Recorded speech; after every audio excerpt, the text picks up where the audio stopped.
नमस्कार, सुबह 8 बजे के समाचारों में आपका स्वागत है। मैं हूं अलका सिंह। समाचारों में सबसे पहले हेडलाइंस। प्रधानमंत्री नरेंद्र मोदी आज वीडियो कॉन्फ्रेंसिंग के माध्यम से दूसरे वैश्विक कोविड सम्मेलन के प्रारंभिक सत्र को करेंगे संबोधित। सम्मेलन का उद्देश्य एक मजबूत वैश्विक स्वास्थ्य सुरक्षा का निर्माण करना है। वर्ष 2021-22 में उत्तर प्रदेश के निर्यात में 30% की हुई वृद्धि। विगत 5 वर्षों में राज्य से निर्यात में लगभग दोगुनी हुई बढ़ोतरी।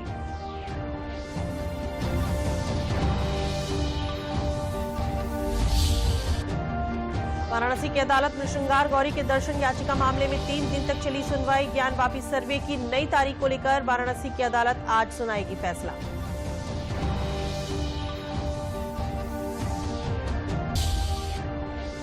इलाहाबाद उच्च न्यायालय में ताजमहल परिसर में 20 से अधिक कमरों के सीलबंद दरवाजों को खोलने वाली याचिका पर आज करेगा सुनवाई। ताजमहल के इतिहास के तथ्य खोज कर डाली गई है याचिका। और मुख्यमंत्री योगी आदित्यनाथ के निर्देशों के अनुसार प्रदेश के मंत्री कर रहे हैं जनपदों में निरीक्षण। इसी क्रम में उप मुख्यमंत्री पहुंचे फिरोजाबाद। जल शक्ति मंत्री ने अलीगढ़ का किया दौरा।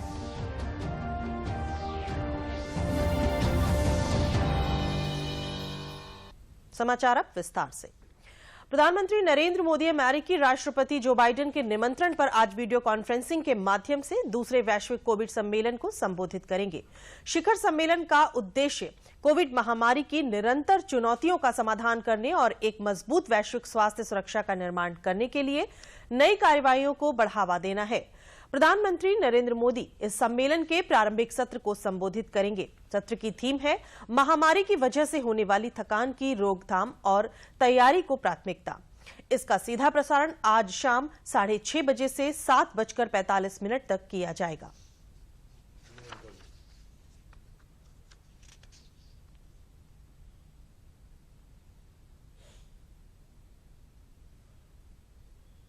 प्रधानमंत्री नरेंद्र मोदी आज सुबह 10:30 बजे गुजरात के भरूच में आयोजित किए जा रहे उत्कर्ष समारोह को वीडियो कॉन्फ्रेंसिंग के माध्यम से संबोधित करेंगे।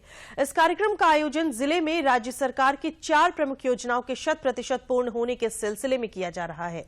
इन योजनाओं से जरूरतमंद लोगों को समय पर वित्तीय सहायता प्राप्त हो सकेगी। भरूच के जिला प्रशासन ने इस वर्ष जनवरी से मार्च तक उत्कर्ष पहल अभियान चलाया था। इसका उद्देश्य विधवाओं, बुजुर्गों और निराश्रित लोगों को सहायता प्रदान करने वाली योजनाओं का पूरी तरह कार्यान्वयन सुनिश्चित करना है। इन योजनाओं के लिए कुल 12,854 लाभार्थियों की पहचान की गई। ये योजनाएं हैं गंगा स्वरूप आर्थिक सहाय योजना, इंदिरा गांधी वृद्ध सहाय योजना, निराधार वृद्ध आर्थिक सहाय योजना और राष्ट्रीय कुटुंब सहाय योजना। अभियान के दौरान उन लोगों के बारे में जानकारी एकत्र करने के लिए तालुकावार व्हाट्सएप हेल्पलाइन नंबरों की घोषणा की गई जिन्हें योजना का लाभ नहीं मिल रहा है। जिले के नगर पालिका क्षेत्रों के सभी गांव और वार्ड में उत्कर्ष शिविरों का आयोजन किया गया, जिनमें आवश्यक दस्तावेज प्रस्तुत करने वाले आवेदकों को मौके पर ही स्वीकृति प्रदान की गई। राजद्रोह कानून पर सुप्रीम कोर्ट ने कल अपना अंतरिम आदेश दिया। कोर्ट ने कहा कि जब तक केंद्र राजद्रोह कानून की समीक्षा नहीं कर लेता, केंद्र और राज्य सरकारें आईपीसी की धारा 124A के तहत नए मामले दर्ज नहीं करेंगे।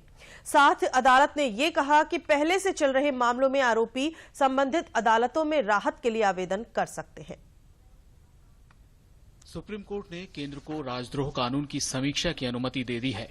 सोमवार को केंद्र की ओर से दायर नए हलफनामे के बाद सुप्रीम कोर्ट के मुख्य न्यायाधीश एनवी रमन्ना की अध्यक्षता वाली बेंच ने पूरे मामले को सुना और फिर केंद्र से कुछ बिंदुओं पर जवाब मांगा था। इस जवाब के बाद कोर्ट ने बुधवार को अपने अंतरिम आदेश में कहा, जब तक केंद्र राजद्रोह कानून की समीक्षा नहीं कर लेता, केंद्र और राज्य सरकारें आईपीसी की धारा 124A के तहत नए मामले दर्ज नहीं करें। कोर्ट ने कहा कि अगर किसी पर केस दर्ज हो तो निचली अदालत से राहत की मांग करे। कोर्ट ने लंबित मामलों में अभी कार्रवाई पर रोक लगाने का आदेश दिया है।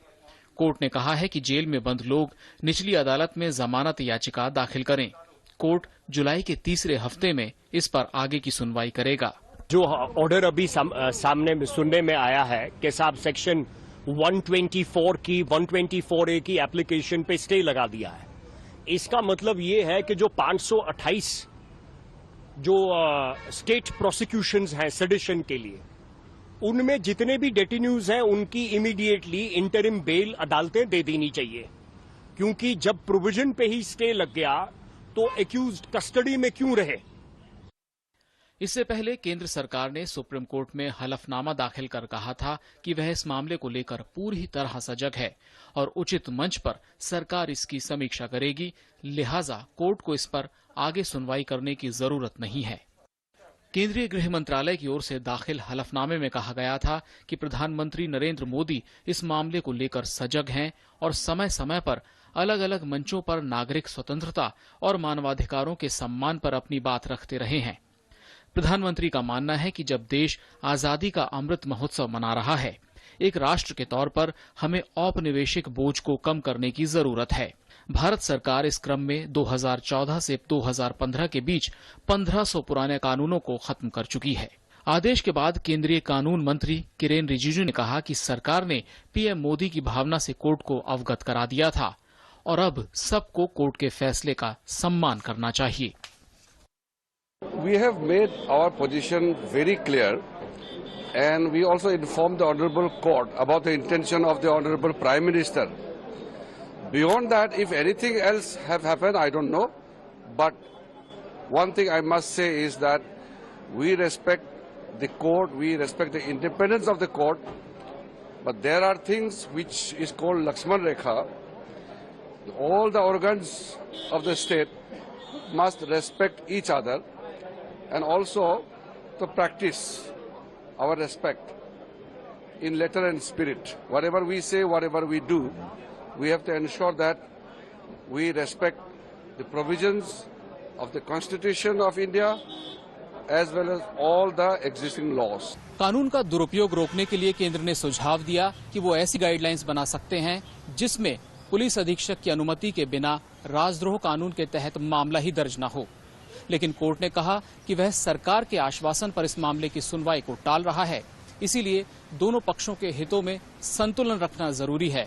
ऐसे में फिलहाल इस कानून के अमल पर रोक लगाना एक बेहतर विकल्प है।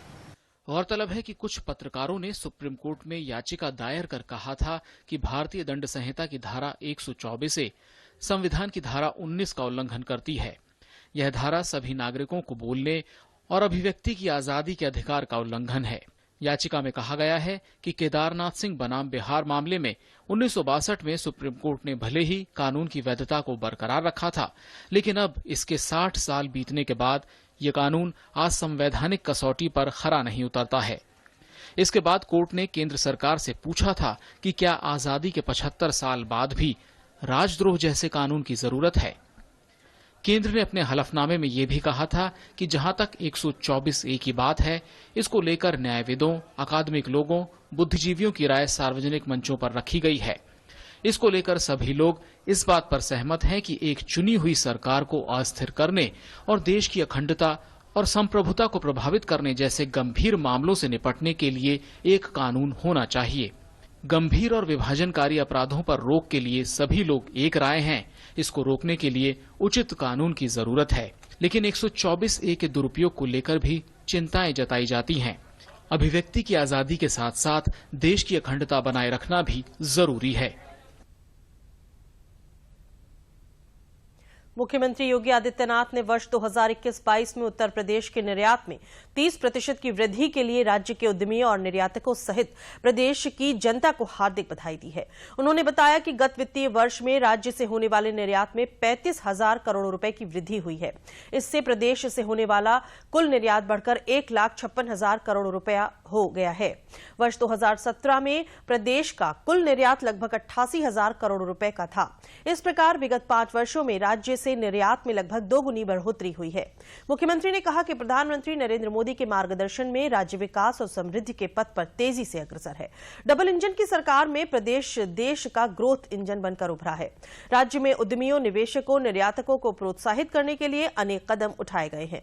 उन्होंने कहा कि देश में उत्तर प्रदेश अर्थव्यवस्था के मामले में दूसरा सबसे बड़ा राज्य बन गया है। प्रदेश सरकार के प्रयासों से ईज ऑफ डूइंग बिजनेस की रैंकिंग में राज्य को दूसरा स्थान मिला है।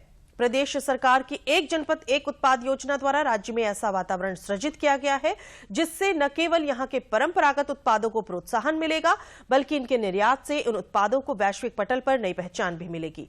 मुख्यमंत्री ने कहा कि निर्यात प्रोत्साहन के लिए राज्य में उत्तर प्रदेश निर्यात नीति 2020-25 लागू की गई है। ज्ञानवापी मामले में सर्वे की नई तारीख को लेकर अदालत आज फैसला सुनाएगी। मामले में आज 12 बजे फैसला सुनाया जाएगा। वाराणसी के ज्ञानवापी मस्जिद से संबंधित मामले में दायर याचिका पर सुनवाई कल भी जारी रही। ताजा विवाद मस्जिद परिसर के अंदर मौजूद श्रृंगार गौरी की रोज पूजा अर्चना की मांग को लेकर है। ज्ञानवापी स्थित श्रृंगार गौरी और अन्य विग्रहों के सर्वे और अधिवक्ता आयुक्त को हटाने के मामले में कल भी दोनों पक्ष के वकीलों ने दलीलें पेश की। बहस में वादी पक्ष ने ज्ञानवापी परिसर के अंदर तहखाने तक सर्वे की मांग को फिर से दोहराया है। ताजमहल के इतिहास के बारे में तथ्यों की जांच के अनुरोध वाली याचिका पर मंगलवार को उच्च न्यायालय में सुनवाई नहीं हो सकी। याचिका पर अब अगली सुनवाई आज होगी। याचिका की सुनवाई न्यायमूर्ति डीके उपाध्याय और न्यायमूर्ति सुभाष विद्यार्थी की पीठ के समक्ष सूचीबद्ध की गई है। याचिका में ताजमहल के इतिहास और इसके 22 कमरों को खोलने के बारे में अनुरोध किया गया है। इलाहाबाद उच्च न्यायालय की लखनऊ पीठ में 7 मई को एक रिट याचिका दायर कर ताजमहल के इतिहास के सच को सामने लाने के मकसद से तथ्यान्वेषी जांच के लिए कमेटी के गठन का अनुरोध किया गया था। भारतीय जनता पार्टी के अयोध्या इकाई के मीडिया प्रभारी रजनीश सिंह द्वारा याचिका दायर की गई है।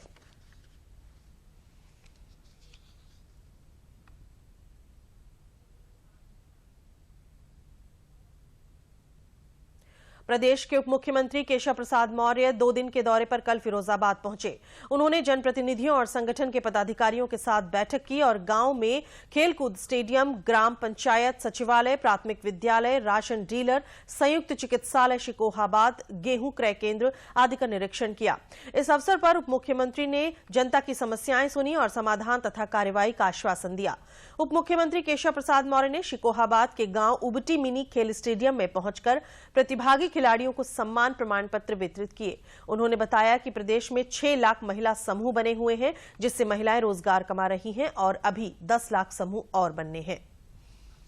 सरकार की मंशा है कि हम सभी 25 करोड़ प्रदेशवासियों के जीवन में एक नई खुशहाली लाने के लिए काम करें।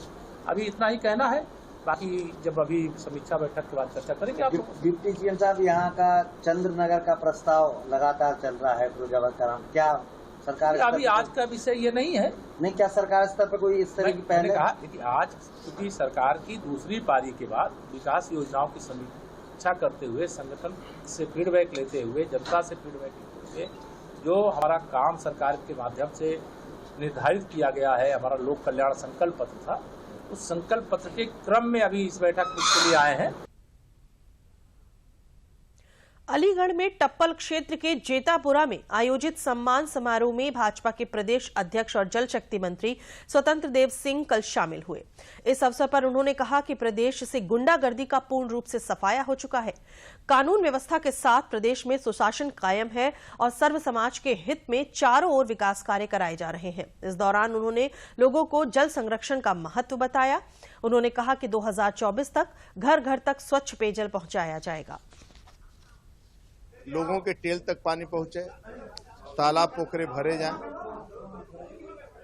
और घर घर नल पहुंचे और नल में शुद्ध पानी पहुंचे। जो प्रधानमंत्री का सपना है वह सपना उत्तर प्रदेश में योगी जी के नेतृत्व में पूरा हो रहा है और उसी के हम सब परिश्रम की पराकाष्ठा कर रहे हैं। 2024 तक सभी घरों में स्वच्छ पानी नल के माध्यम से शुद्ध पानी भेजें। प्रदेश के कौशल विकास एवं व्यावसायिक शिक्षा मंत्री कपिल देव अग्रवाल ने कन्नौज जिले के भ्रमण के दौरान राजकीय मेडिकल कॉलेज का निरीक्षण किया। उन्होंने सरकार आपके द्वारा अभियान के तहत एक गरीब परिवार के घर खाना खाया, साथ ही गांव में चौपाल लगाकर लोगों की समस्याओं को सुना। मीडिया से बात करते हुए उन्होंने कहा कि सरकार आपके द्वारा अभियान के अंतर्गत मुख्यमंत्री योगी आदित्यनाथ ने हर मंत्री को जनता के बीच जाकर उनकी समस्याओं को सुनने और मौके पर निस्तारण करने के लिए कहा है। इसी के तहत वो कन्नौज भ्रमण पर हैं। उन्होंने कहा कि सरकार की मंशा है कि प्रदेश में चौतरफा विकास हो और लोगों की समस्याओं का निस्तारण हो।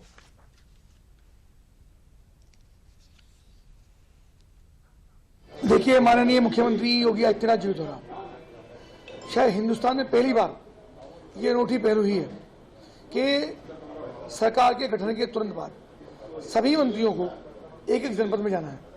पहले मंडल स्तर पर टीम बनी, उसके बाद प्रत्येक जनपद में और जाकर के संगठन के लोगों से, माननीय जनप्रतिनिधियों से, पार्टी कार्यकर्ताओं से और आम समाज से मिलना, अधिकारियों से बैठ के बातचीत करना, समीक्षा करना, जो जो योजनाएं हैं उनका क्रियान्वयन धरातल पे हो रहा है नहीं हो रहा है, गांव में जाकर चौपाल करना, एक परिवार के दलित परिवार में जाकर भोजन करना, जो योजनाएं चल रही हैं उनका मौके पर निरीक्षण करना, यानी पूरी समीक्षा सरकार की अंत्योदय जिस संकल्प के साथ माननीय प्रधानमंत्री जी, माननीय मुख्यमंत्री जी लगातार काम कर रहे हैं, उनका क्रियान्वयन 100% धरातल पे हो। प्रदेश के पीएम किसान सम्मान निधि में जांच और सत्यापन के बाद अब तक 3,15,010 लाभार्थी अपात्र पाए गए हैं और इन्हें ही दी गई किसान सम्मान निधि की धनराशि की वसूली इनसे की जाएगी। प्रदेश के मुख्य सचिव दुर्गा शंकर मिश्र ने सभी जिलाधिकारियों को इस मामले में लगातार समीक्षा के निर्देश दिए हैं। प्रदेश में अब तक 2,55,00,000 किसानों को कम से कम एक बार पीएम किसान सम्मान निधि का लाभ मिल चुका है। इनमें 6,18,000 किसान ऐसे हैं जिनके डेटाबेस में उनकी आधार संख्या गलत दर्ज थी या आवेदन और आधार कार्ड में दर्ज नाम में भिन्नता थी। ऐसे लोगों को किसान सम्मान निधि की अगली किस्त नहीं मिल सकी है।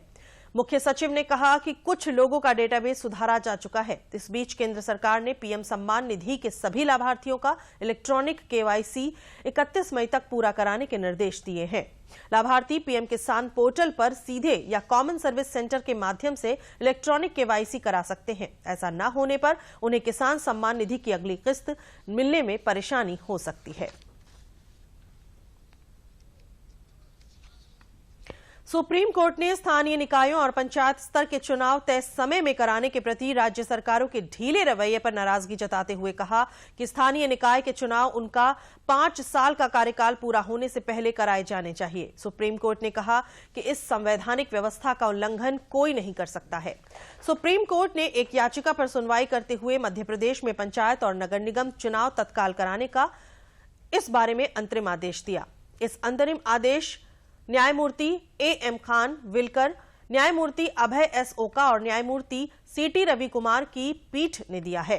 सुप्रीम कोर्ट ने कहा कि कोर्ट खुद भी संविधान के अनुच्छेद 142 में प्राप्त शक्ति के तहत इसके खिलाफ नहीं जा सकता। प्रधानमंत्री आवास योजना के अंतर्गत सरकार द्वारा गरीब परिवारों को आवास निर्माण के लिए 2.5 लाख रुपए दिए जा रहे हैं। गाजियाबाद जनपद के मोदी नगर की रहने वाली गीता कपड़ा सिलाई की मशीन चलाकर अपना गुजर बसर करती हैं, जिन्हें इस योजना के अंतर्गत लाभ मिला है। उन्होंने बताया कि इससे पहले उनके घर पर टीन की छत थी, जिससे बारिश आंधी में उन्हें कई दिक्कतों का सामना करना पड़ता था। प्रधानमंत्री आवास योजना के तहत मिले 2.5 लाख रुपए से उन्हें पक्का मकान बनवाया, जिससे उनके जीवन स्तर में काफी सुधार आया है।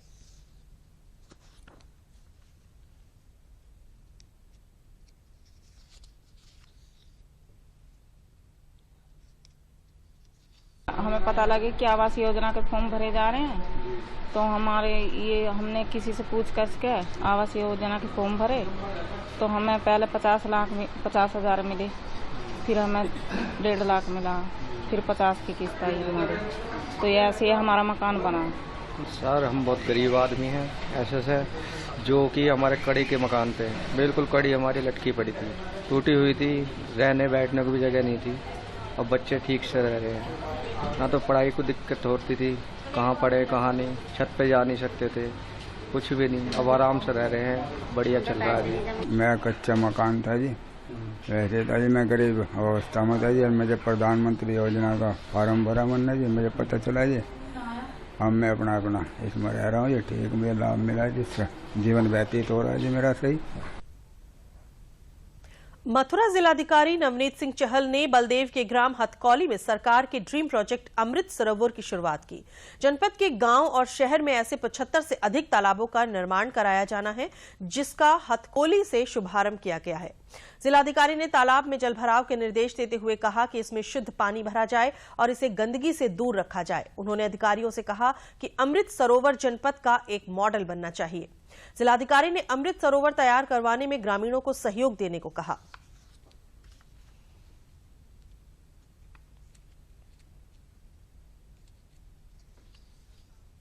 ग्राम हथकौली में समस्त यहाँ के सम्मानित ग्रामवासियों के साथ गौशाला का भी निरीक्षण किया और तालाब का भी निरीक्षण किया। यहाँ पर जो शासन की भी मंशा है और हमारे जनपद की प्रमुख समस्या जो यहाँ का खारा पानी है उसको अच्छा करने के पॉइंट ऑफ व्यू से जो तालाब है उसमें मनरेगा के माध्यम से या राज्य वित्त के माध्यम से कार्य कराया जाएगा और तालाबों का सौंदर्यीकरण कराया जाएगा। साथ ही साथ ये इंश्योर किया जाएगा कि तालाबों में यदि हमारे पानी का ठहराव रहे तो हमारा जो अंडरग्राउंड वाटर है वो खारे से मीठे की तरफ बढ़ेगा और हमारे सभी के स्वास्थ्य के लिए वो अच्छा रहेगा।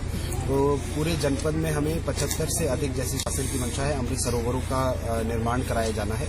जनपद मथुरा में इससे कहीं अधिक अमृत सरोवरों का निर्माण कराया जाएगा। शहरी क्षेत्र में कुंडों का निर्माण कराया जाएगा और आज इस एक शुभ जो एक अभियान हम शुरू कर रहे हैं उसके लिए यहाँ पर आज हथकौली आना हुआ और यहाँ के जो तालाब हैं उनका निरीक्षण करना हुआ।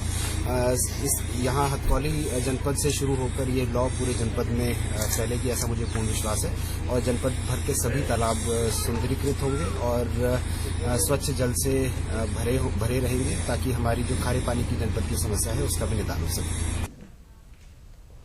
शामली जिले के कक्षा 12 के छात्र आदित्य जांगिड ने चित्रकारी के अपने बचपन के शौक को अपने लगन से और निखार लिया है। विषम परिस्थितियों में उन्होंने अपनी पेंटिंग के गुर को ढाल बनाया और अपने परिवार को आर्थिक रूप से मदद करने की ठान ली। आदित्य अपनी चित्रकारी से मां सरस्वती, आइंस्टाइन और ब्रह्मांड आदि की करीब 100 से अधिक पेंटिंग बनाकर बेच चुके हैं। आज इनकी बनाई गई पेंटिंग देहरादून, दिल्ली, पानीपत, चंडीगढ़ के साथ साथ इंस्टाग्राम के जरिए भी बिक रही है। हमारे संवाददाता ने आदित्य जांगिड से की खास बातचीत।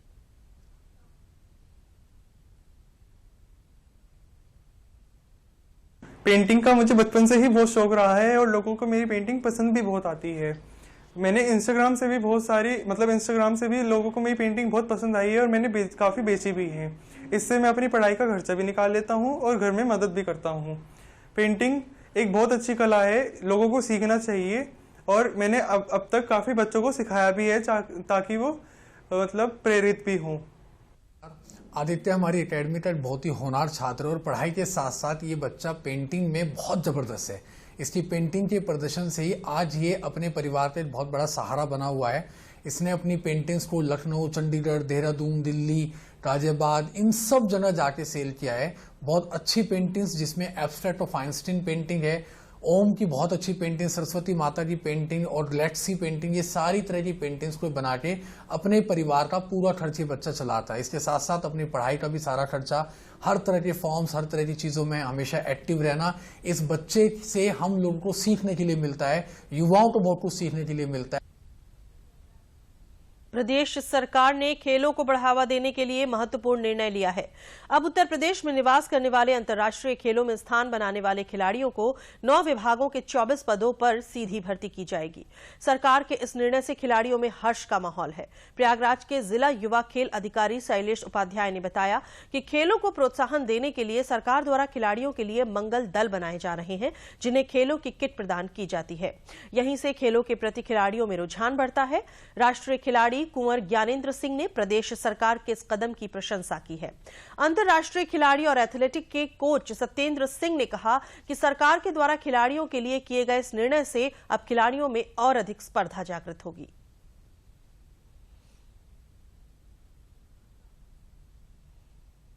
तो मैं सरकार को बहुत बहुत धन्यवाद बोलना चाहता हूं और ये मैं Avinash Yadav, javelin thrower international खिलाड़ी। और मैं सर बोलता हूं कि सर ये सरकार अच्छी ये है कि सर सरकार हम लोग के बारे में सोच रही है, खासकर स्पोर्ट्समैन के बारे में कि भर्ती निकाल रही है, हम लोग थोड़ा आगे दे रही है पोस्ट कि हम लोग थोड़ा अच्छा करें। तो सरकार को बहुत बहुत धन्यवाद। जी सर, सरकार के फैसले से हम लोग बहुत खुश हैं क्योंकि हम लोग इतना मेहनत करते हैं, मेहनत को देखते हुए सरकार ने बहुत अच्छा चुनौती लिया है। जी सर, हम लोग इतना मेहनत करते हैं उसको देखते हुए ये फैसला बहुत अच्छा है क्योंकि हमारे परिवार भी खुश रहेगा और हम लोग भी खुश रहेंगे, हमारे छोटे भाई जो प्लेयर हैं वो भी खुश रहेंगे। सर, हम तो इस सरकार के इस फैसले से बहुत खुश हैं और उसके बाद सरकार के इस फैसले से खिलाड़ी को एक अच्छा परफॉर्मेंस देने से खिलाड़ी को एक अच्छा जगह मिलेगी। ये देखिए सरकार की अच्छी पहल है जो कि खिलाड़ियों के लिए इतना सरकार ने सोचा। पहले खिलाड़ी बहुत ही एक तो गरीब परिवार से आते हैं, उनको नौकरियां बहुत कम मिलती हैं, लेकिन सरकार की अच्छी पहल है, इससे खिलाड़ियों का फायदा होगा। वास्तव में एक खिलाड़ी के रूप में ग्रामीण स्तर के खिलाड़ियों में जो एनर्जी हम लोग देखते हैं, जो एनर्जी होती है वो काफ़ी मार्किंग होती है, उल्लेखनीय होती है जो है। और हम लोग युवक मंगल दल, महिला मंगल दल के माध्यम से उन खिलाड़ियों का कलेक्शन करते हैं और उनको हम एक मंच प्रदान करते हैं, जिससे कि वो ब्लॉक और जिले और मंडल और राज्य पर प्रतिभाग करते हैं और उनके अंदर एक उत्साह आता है जो है। वाराणसी में ग्रामीण विकास मंत्रालय की तरफ से पहली बार ग्रामीण आजीविका मिशन पर राष्ट्रीय स्तर पर एक कॉन्क्लेव का आयोजन वाराणसी के रुद्राक्ष अंतर्राष्ट्रीय सहयोग सम्मेलन ऑडिटोरियम में किया जा रहा है, जिसमें ग्रामीण आजीविका मिशन से संबंधित अधिकारी व विषय विशेषज्ञ अपनी भागीदारी दर्ज करा रहे हैं। नागालैंड, मेघालय तथा सिक्किम के प्रतिनिधियों ने कहा कि वे अपने राज्य में ग्रामीण आजीविका मिशन को एक नई गति देंगे।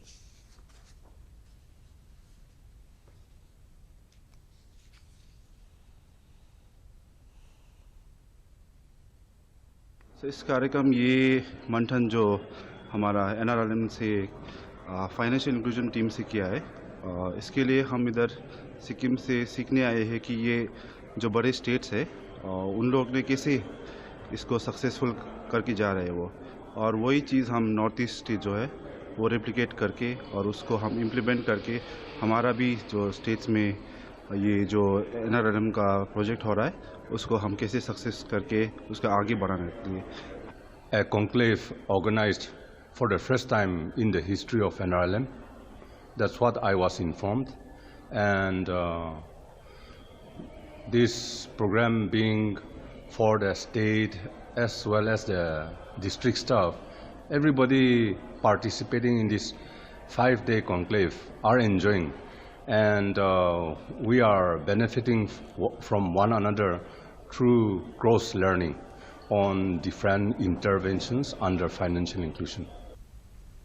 लखनऊ मेट्रो द्वारा चौधरी चरण सिंह मेट्रो स्टेशन पर कल फूड कोर्ट का उद्घाटन किया गया। फूड कोर्ट का उद्घाटन UPMRC के प्रबंध निदेशक कुमार केशव ने किया। कुमार केशव ने कहा कि ये फूड कोर्ट यात्रियों के साथ एयरपोर्ट के यात्रियों और आम जनता के लिए लाभकारी होगा। उन्होंने कहा कि आने वाले समय में गोरखपुर को भी मेट्रो का तोहफा जल्द ही मिलेगा। देखिए, कानपुर आगरा तो बहुत बड़े 2 प्रोजेक्ट हैं, लखनऊ से भी बड़े हैं जो ऑलरेडी चल रहे हैं। गोरखपुर नेक्स्ट है जो आना चाहिए, क्योंकि गोरखपुर पब्लिक इन्वेस्टमेंट बोर्ड से भी क्लियर हो चुका है और अब वो सेंट्रल गवर्नमेंट का वेट कर रहा है सिर्फ अप्रूवल। इसके बाद जो रिपोर्ट्स बन रही हैं, जिनको डिटेल प्रोजेक्ट रिपोर्ट कहते हैं, वो प्रयागराज में बन रही है हमारी, और अभी कुछ और शहरों में बनने का भी गवर्नमेंट से ऑर्डर मिलने जा रहा है, जिनमें बरेली है, झांसी है, इन सब की भी बात हो रही है। वाराणसी का भी कुछ प्रपोजल चल रहे हैं। कई सारे शहर हैं जिनमें ये सब प्रपोजल अब आएंगे।